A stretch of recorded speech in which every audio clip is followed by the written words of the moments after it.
Hey guys, welcome to the Kashif Booth podcast. If you're new here, each week I sit down with a guest and we discuss their career so far, the highs, the lows, and what's next for them. Today's guest is Pierre Wilson-Cox. He's an actor and music producer from London. Welcome to the show, Pierre. Thank you for having me. It's good to have you on. I was thinking on the way here actually that we never met until only a couple of years ago. Yeah, I think it was for the Imperfect.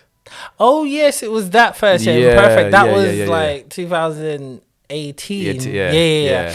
But we had known each other since a year or two before that, through you were auditioning or trying to work with me, and then every project just ended up getting cancelled. Yeah, I was actually thinking to myself, maybe I'm just not meant to work with Kashif. Maybe it's just the universe.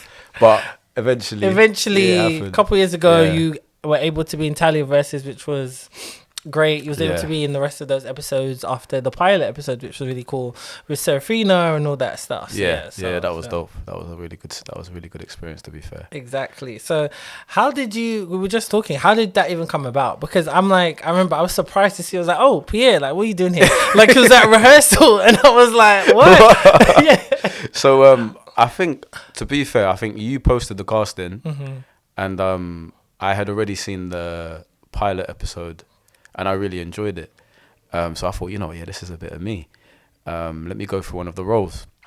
And then I applied for another role. One of the castings. And then I didn't hear back from Serafina. So I was thinking, maybe that, she just didn't get the email or something. And then I checked my junk mail about a few days later and I was like, oh, shit. She's got back to me. But I think it was a bit too late. So I said to her, is the role still available to audition for? And she was like, no, I've already casted for it. However, we've got a lead role going. And I was like, oh, okay. Then I was like, even better. Then I sent my show reel. And then the next day, she was like, okay, I really like your show reel. Are you able to come for a quick reading / audition the following day? And I was like, oh, yeah, definitely. Let's make it happen. And just so happened, I was like to Serafina, I was like, you're the lead girl, Princess. And she was like, oh, you know her? And I was like, yeah, I've worked with her before. And she was like, oh, okay, yeah. And then, came to the reading. Even Princess didn't know. Princess was like, okay. Pierre, what are you doing? And then, it just, from there, everything just kind of... Nice, because I remember seeing you guys in what was it, a Adam and Eve project, what you guys did, and that looked amazing. And I think that was a trailer kind of concept, and you were trying to get money for it or something. That was I think that was it. Yeah, I think it was called the first day or something like that. And that was through another kind of theatre film company, and then. That was like a clip to kind of get funding. It was a competition actually. Oh, it was a competition. Yeah, it was a competition. It was a film competition, and we submitted it. But that was a really good experience as well. And that's the first time kind of working with Princess. But I realized that we had a good.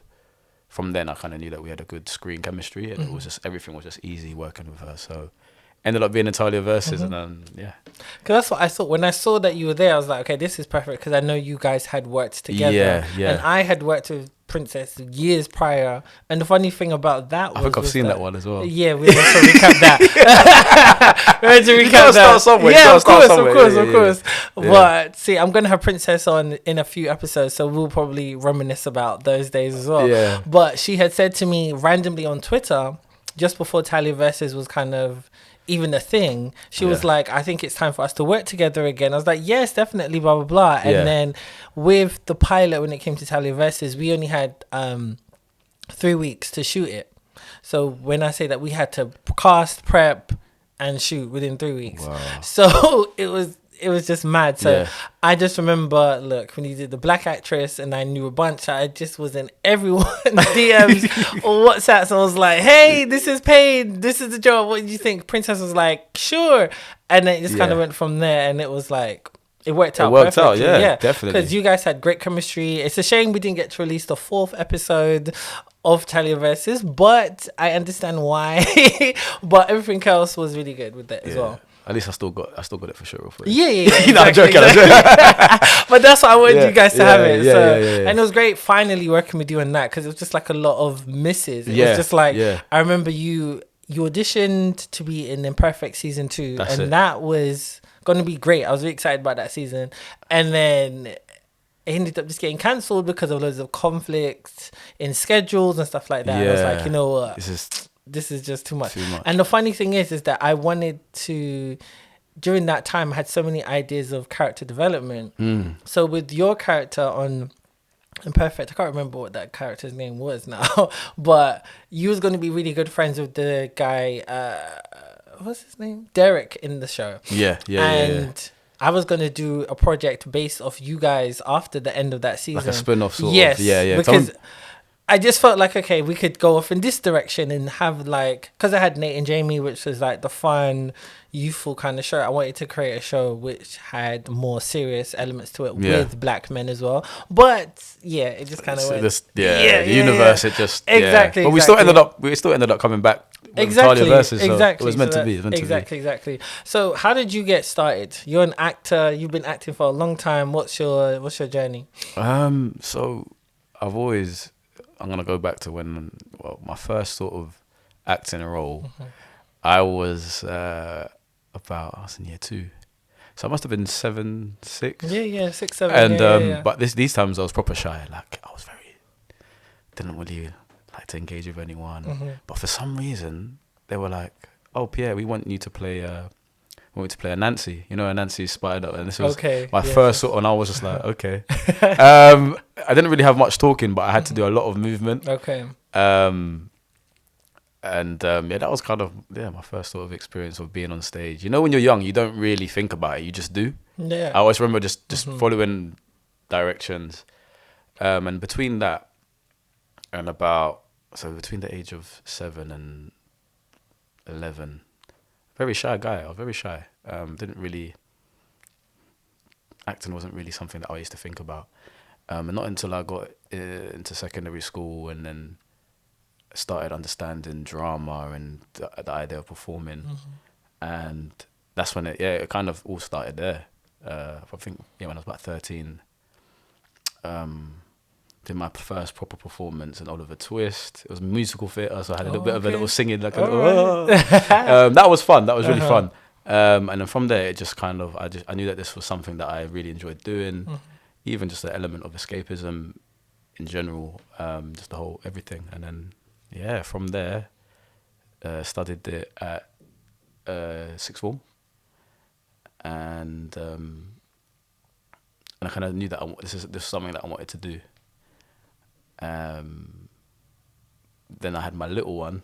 I actually saved a lot of money when I was about 22 to really take it seriously. And I was like, I'm going to really pursue this. I'm going to do it.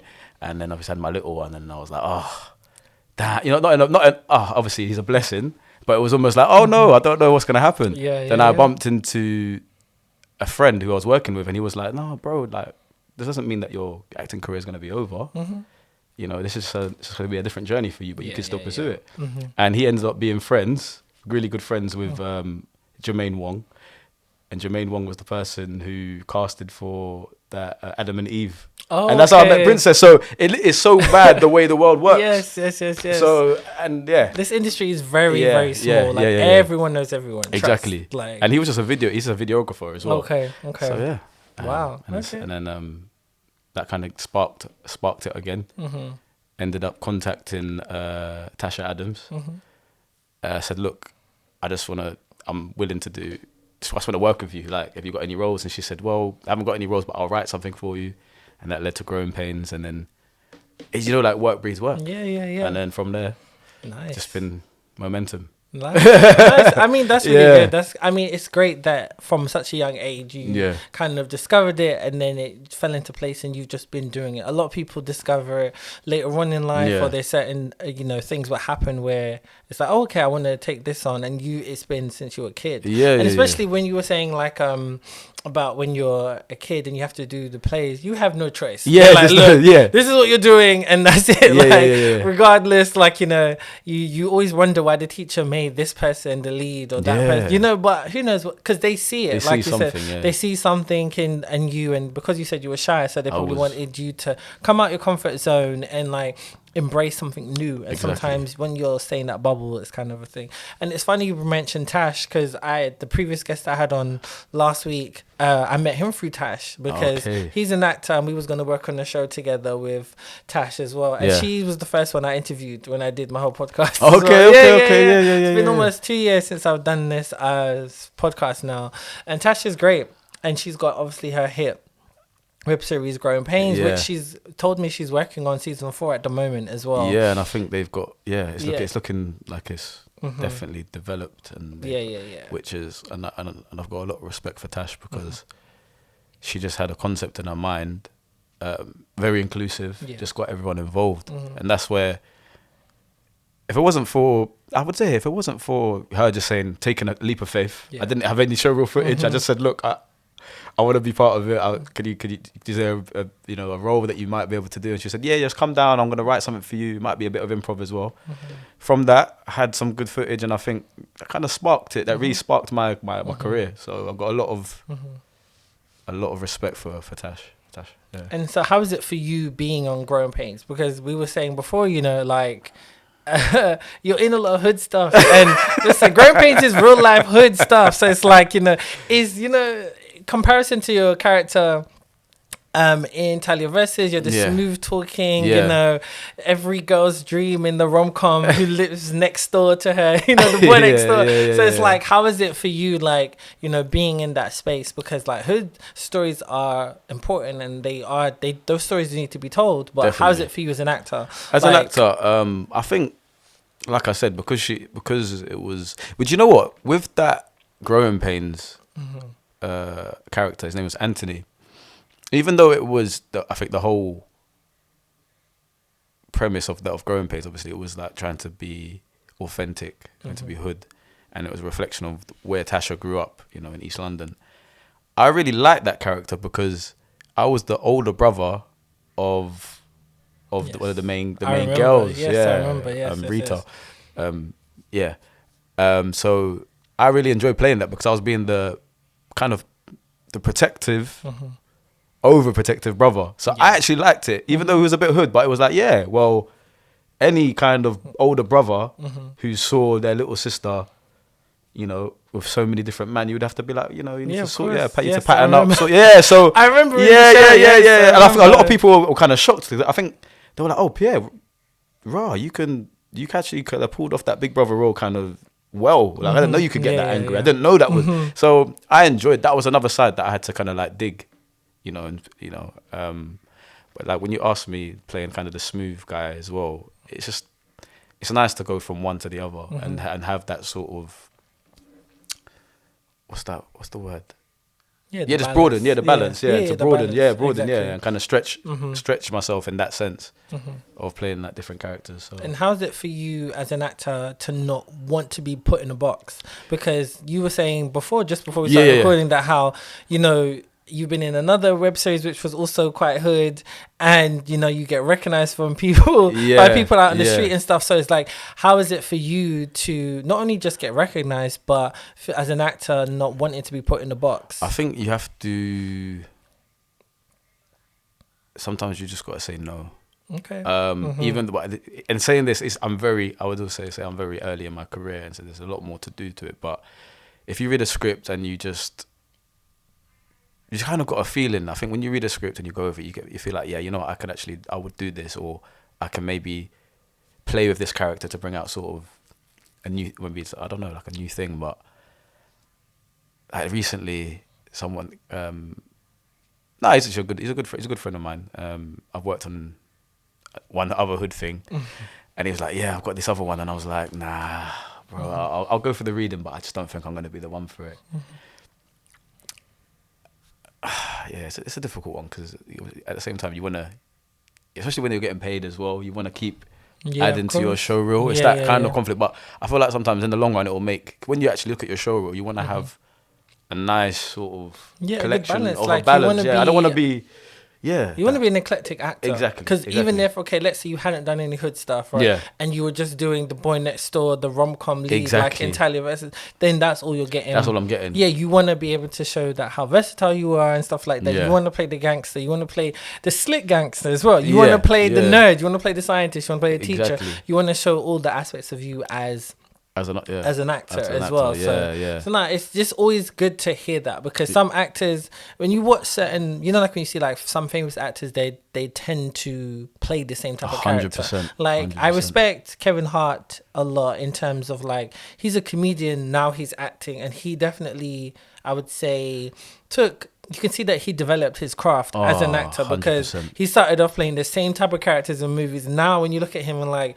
the Jumanji franchise, he's completely different. You're seeing it, so it's like, and even Fatherhood. Yeah, Fatherhood. I really, exactly. I really enjoyed that one. I don't know if it's because I'm a not to say that 'cause I'm a father, but I was watching him very closely, thinking this could be hit or miss. Yeah. But he took it on board, and I believed him. I believe you know when you I don't know if you enjoyed it. I didn't watch it, but but usually if something's bad, you're gonna see it on Twitter. You're gonna see 100%. And nobody roasted it like that to say it was bad. It was just like I was just like, okay, you tried something new. You tried to be connect with your emotions, and you added this little comical element to it, but it wasn't in your face. That's what he did with that film Night School as well, with Tiffany Haddish as yes, well. Because that was completely different to what I thought that was going to be as well. And that showed me that, okay, he's really pushing himself as an actor. So he's got goals. He probably wants to get that Oscar and critical acclaim 100%. And stuff like that. Yeah. So that's the thing. But whether the Academy and stuff are ready for that, then it's a different thing. We just saw how Angela Bassett lost for her role in Black Panther. And it's controversial, but I think the main cusp of it is that they wouldn't allow an actress to win an Oscar for her role in a Marvel film. That's more so what it was. You get what I'm saying?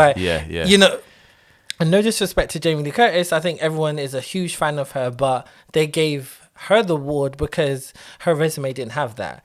She's had a long-standing career, but she's never been in like critically acclaimed films where she's gonna get an Oscar. There's some people who are movie stars, but they just stay in their lane. Exactly. Dwayne Johnson and stuff like that. He's not gonna get an Oscar, but he'll be invited to the Oscars. He'll present an award, but that's it. And he'll make his meals and meals. Yeah, exactly. But then you always see it like, and what do you think about this? Of like how like when you see actors where they always do some sort of career shift, or you start to see them in certain movies where they're trying to see if they can get an Oscar, and it usually is like, okay, that it flops, or they just get critically panned, and they go back to what we know.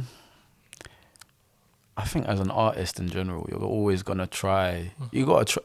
As an actor, you have to push yourself out of the comfort zone and at least try, because you're always gonna be thinking, what if, or even if you know your lane, you have to try. And that's what they always say. Any sort of film director, any sort of practitioner, they'll be like, try something new, try something out of your comfort zone. Don't be comfortable. You know what I mean? So even if it flops, at least you can say, look, I tried, it didn't work. Let me go back to what I know. Because I would say the biggest one I've seen where it has worked, the biggest example and the best example is Regina King. She went from child star in like sitcoms to, being the girl next door in like Poetic Justice, and then was in a lot of black films, and then she shifted. Like I read that she fired her management because she wanted to change her direction of her career. And then, because they were just putting her in like TV shows and stuff, and so she really shifted that whole thing to getting, instead of playing the leading ladies, then she was in Ray with Jamie Foxx and like starting to play those type of roles. And then it led to her winning her Oscar for If Beale Street Could Talk. So it's like, but the talent was there also. Do you know what I mean? And it wasn't like a dramatic shift. Like when you see like Channing Tatum playing these hardcore kind of raunchy comedies to, okay, now he's in a serious drama, and it's like I can't switch it off, and that's the thing. It was more of a slow transition. Yeah. And maybe that's what you need to do sometimes. Yeah. Don't just rush into something. Maybe just take your time, take yourself away, get some life experience. Exactly. I think that's really important as well. Get some life experience, go and live some life, and then come back and see what's on the table. No, I agree. and then that you can, and then you can bring all that life experience you could probably bring to the role rather than, do you know what I mean? So, yeah. So how is it for you though? Like for you as an actor, how do you hone in your skills? Have you done the whole drama school thing and stuff? Do you want to do it? What kind of level? Because there's so many different levels to it. Do you know what I think? When I was a bit younger, I was thinking about going to drama school, but it just wasn't practical for my life. Started to actually go and the 3 years and get my obviously it's expensive as well. But what I've always done, I've always gone to like part-time drama schools or gone to workshops. Always kept myself sort of sharp and ready. When I was about 20, I went to Identity, learnt a lot there. Went for a couple of semesters. Then I went to, where did I go? Oh, when I was younger, actually, to be fair, I used to go to Sylvia Young on the weekends. Yes, I was lucky. Yeah, big up my mum for actually believing in me. No, it's true because I remember. Sometimes you tell your parents about what but every time she knew that I really enjoyed it, and she was just like, okay, well, if you're really serious about this, I'm gonna support you. Yeah, good. You know what I mean? That's really good. I've always kind of extracurricular. I've always tried to do little things, and then I went to I got to pick up all the part-time drama schools because they've helped me. They've helped shape to it was Rose Arts. I've heard of them. Yeah. As well. I had a really good drama teacher who helped me a lot, especially for acting for film. It's completely different from acting from stage, and people don't understand that. Yeah, it's a big difference. Big up Stacia because she really honed in on the skills and the discovery of when you're acting with film. Don't just look at the script and start already acting how you think it should be. It's just that whole element of discovery, and I learned that. And then more recently, I have to shout out Wale. I don't know if you've heard of Mactab. No. It's Mactab Theatre School. It was a theatre company, but now he's really developed it where he's got a lot of... Every week he will have a workshop, and he will invite people from the industry, whether that be a director, film cast, and they'll just do a workshop for 3.5 hours. Nice. That's really good. It's really good. And it's like a community now where for actors to go to, and just try something new. Like go. That's what it's there for. You go. It's not to get casted. It's just to be around people who share the joy of acting, and just go and try new things. You know what I mean? And also network. Yeah, exactly. Because that's really important. Exactly. So you don't feel isolated. And that's what I like what you said about you consistently always going to workshops, going to classes, because you never stop learning. No, I always say this, and I say this on my podcast too. If you meet somebody who acts like they know everything, run in the opposite direction, because they're going to be the worst person to work with. Yeah. And it's going to be a horrible experience, because if you're not open to learning and continuing to grow, then you're going to be stifled creatively. Your artistry is just going to be a mess. Like, even the biggest actors in the world, they're still getting acting coaches. And, and then when you work with different directors, you're going to pick up new things as well. Like, that's why it's good to also branch out. Because, you can't always work with some people, like you see that kind of actor-director relationship, and they will create great work together. And that's great. But then it's also good to work with other people, because your skills are always just going to be developed. Yeah. So I totally get that. So no, it's good. Yeah, and it's funny because as well, talking about the drama school, I've met people who have studied it or gone to really established drama schools like Central, RADA, Lambda, and I know why, but they come out with a bit of an ego.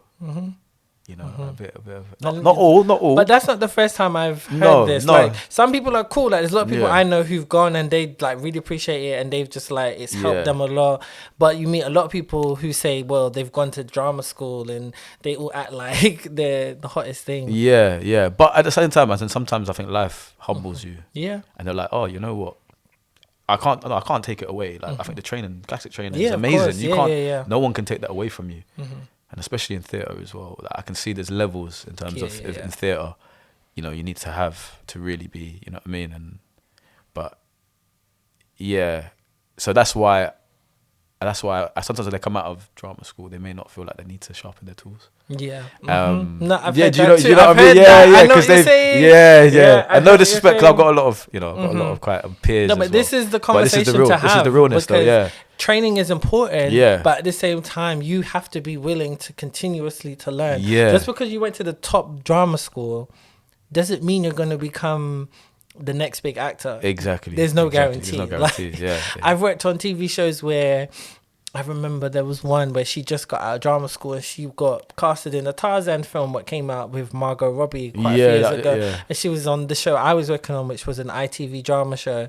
And I was like, oh, wow, that's amazing. Like, her agent was just listing off all this. I was like, great. Wicked.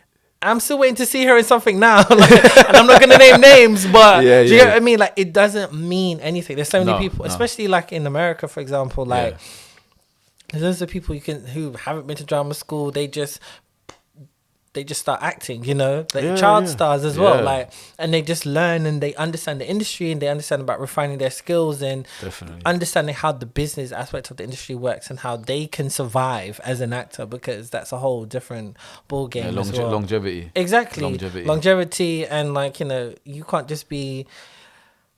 Acting can't just always be the thing putting the food on the table, basically. You've got to kind of use acting as a platform and maybe see what you could do from there. Exactly. Yeah, man. So, but how is it for you though? Because like for you being a father and balancing acting, how is it for you balancing all of that? Yeah, it's been difficult. I always say when everyone asks me, I'm like, I'm 1 foot in the industry and 1 foot out, because obviously, you know, it's not never guaranteed income and.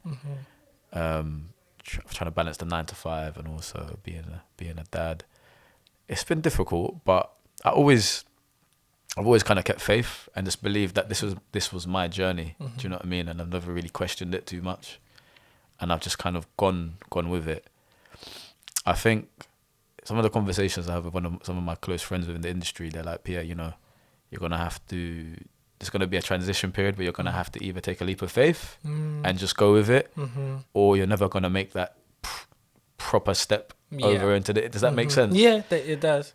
But for me, if I look at the last 4 years, 5 years, and even including COVID, you know, the fact I've always wanted to try and get onto Spotlight. I remember when I tried and they were like, no, you haven't got enough credits, you haven't got enough. And then I eventually, you know, last year I got onto Spotlight. Amazing. So that was a really big step for me to be like, wow, okay, now I can actually be taken seriously as a, you know, as an actor.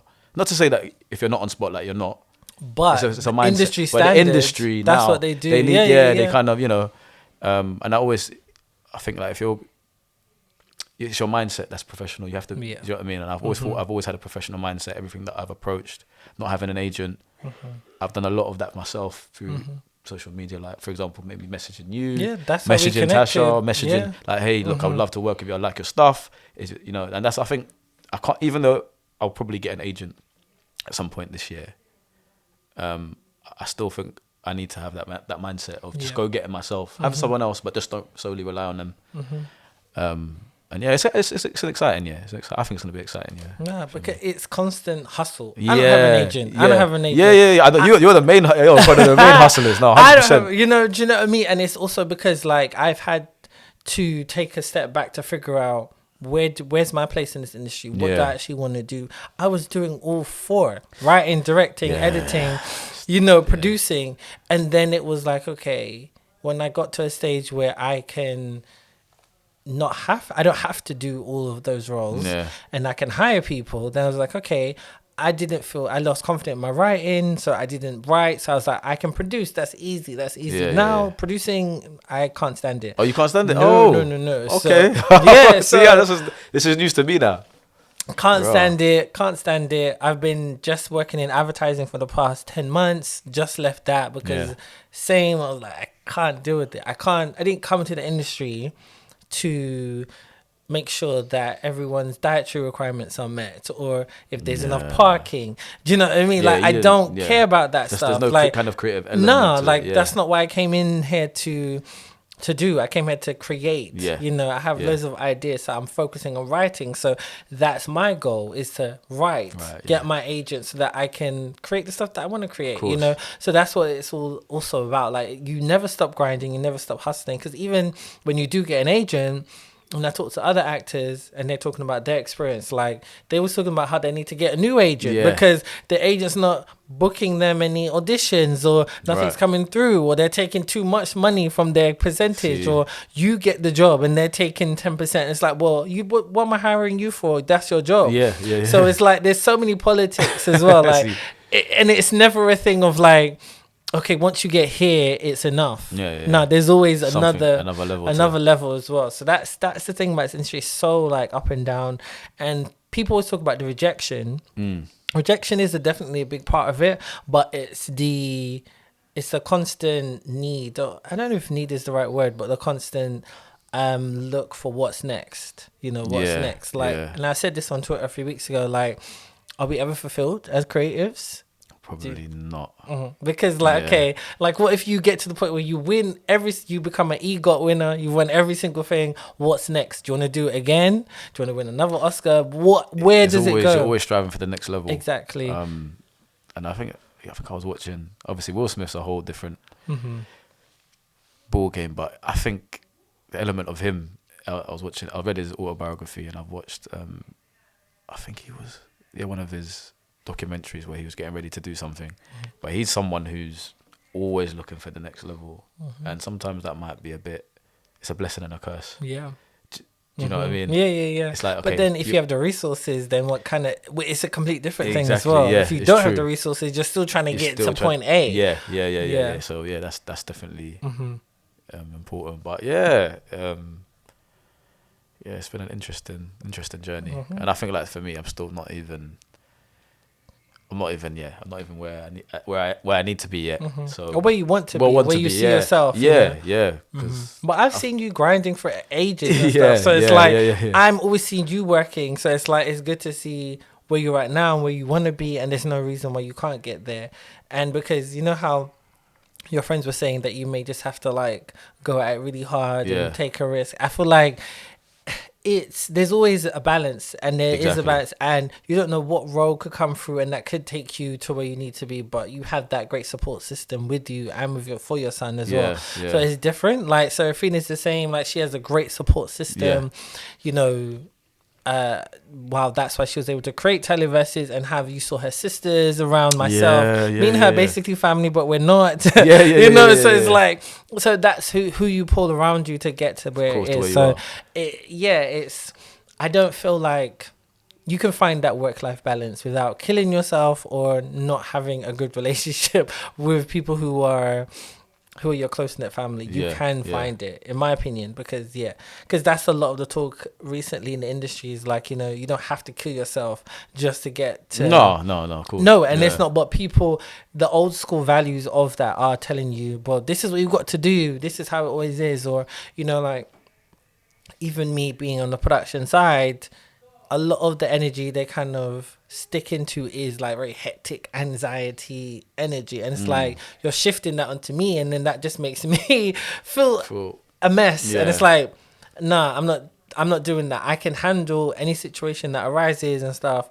within a certain way, and that's how it will be. So it's also what works for you, and that's what and I think what you're saying is true, and following with what you're saying, because like I said, it's been my own journey, and I don't feel like I mean, things have been happening organically in my own sort of slow process. Not slow, but who's to say it's slow? Though? Exactly.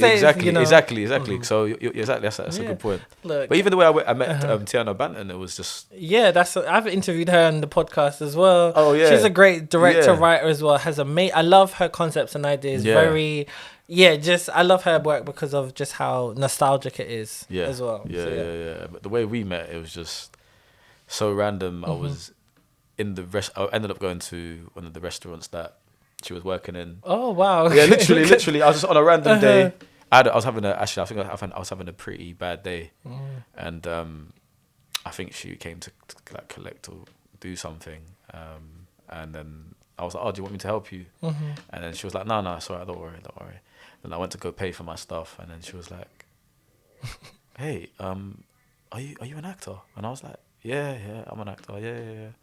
And she's like, were you in TALIA Versus? I was like, yeah. Look at that. I was like, yeah. I just like, I knew I recognized you. And then I was like, oh, what's your name? And she was like, oh, Tiana. I was like, oh, I remember I tried to audition for one of your things and you didn't get back to me. Oh, and no. She was like, really? I'm so sorry. And then from there, we just exchanged the contacts. Look at that. And now we're just worked on a couple of projects, actually. Nice. I'm looking forward to seeing that. Yeah, exciting. Nice. So speaking of other stuff you're doing, you're also a music producer. So what's that been like? What kind of stuff are you creating? At the moment, see, sometimes I go through like creative shifts where I end up focusing on acting a bit more. Okay. And then music takes a back seat. But sometimes when acting's not, I suppose when it's not too busy, then I kind of go into. I always have. I was lucky to have kind of two creative outlets. But at the moment, I kind of just create, rap, kind of rap instrumentals, R&B. Anything really. I'm still exploring that part of my creativity. So it's not just like, I'm not gonna label myself as just a one genre sort of person. But that's good. It's also the engineering side as well that I enjoy with recording artists. Bringing the best out of them when they're in the studio. That's a making whole sure they're close to them, like what we're doing now. Not too close, not too far from the mic. Do you know what I mean? Stuff like that. It's directing as well, and that could be good for you. You never know. You may want to direct something for yourself one day as well. Yeah, I feel like not even just that's a good point. Yeah, I feel like there's an element. I've got a lot to say, so I think writing is something. Not right now, but I think maybe later down the line, I think I've got stories to share with the world. Well, if you're writing songs, then I'm just saying, that's true. You never know, like a piece of like a film piece with also like a music piece. You never know, because and that's the thing. As a creative, we don't want to ever be put in a box. Who's to say that you just should be acting? Exactly. Or and that's what's really cool. So it's just all elements of expression. So man, just want to keep doing it and just keep working the creative muscle. Nice, so to speak. So besides the project with Tiana, what else do you have like going on? Sad to say, nothing. No, nothing as of yet. We'll see. We'll see. We just got to keep, going with the flow. But nothing. Other than that, there's two projects actually. Oh, nice. With Tiana. Oh, okay. Both ones are they're both kind of different. One's really really different. Don't want to say too much. But I'm looking forward to seeing how those come up. Oh yeah, and I think sorry, I tell a lie. I did I was in a part of a short film called a Franco Fest. Okay. That's a bit of I think we were discussing earlier. It's a bit of a comedy element that I've never really kind of explored, but it was really enjoyable. And that should be coming out in April. On MYM. Oh, great! MYM that's a great platform. So that's really I'm good. looking forward to. It's a comedy. It's lighthearted. Okay. And I think going back to what you're talking about, playing, being in some hood stuff. This enabled to me to just kind of just explore different parts. And man. Nice. Well, look, I mean, I'm looking forward to seeing you in more comedy stuff, because I did check out your show reel recently, your new updated one. Yeah. Because I did put you forward for a role, but you weren't available because of working on Tiana's thing. But and just seeing you in a different light like that, I was like, okay, this is funny. And that's what I said about not putting you in a box as an actor. You've got to. It's good to see different sides of you and stuff like that. So, because like even big actors, you look at like Denzel Washington, you are never going to see him in a comedy. No. You're never going to see Viola Davis in a comedy. No, her face is too serious. Yeah, because she ain't gonna pull it off. Like, amazing actors, don't get me wrong, but they know their lane. Do you know what I mean? They know their lane, and so when you can be an actor who can dip into everything, that to me is just even better, because you're always gonna get roles. You know, exactly. Always gonna get roles and stuff like that. So that's really cool. You gotta try. Like I said, I think you just gotta push yourself, make yourself uncomfortable. And if it works, it works. If it don't, then we just got to take all the tomatoes in your face. 100%. So where can people find you and your other work that you've done and stuff like that? So I'm only honestly on one social platform, which is Instagram. So it's literally my name, Pierre Wilson-Cox. And I'm always updating. When I'm doing projects, I'm always updating. So find me on there. Check me out in False Paradise it's a feature film. Oh, Amazon. I didn't know. So they that as well. it's a feature Okay, now. sick. So it was initially a web series. Yeah. But we got it and we put it together as a feature. Oh, I didn't know that. And That's it's on really Amazon good. Prime. Okay. So yeah, look out for that on Amazon Prime if you've got time. I would have said Talia Versus, but Yeah. I think I don't know if it's still on. Yeah, it's still online. It's still online.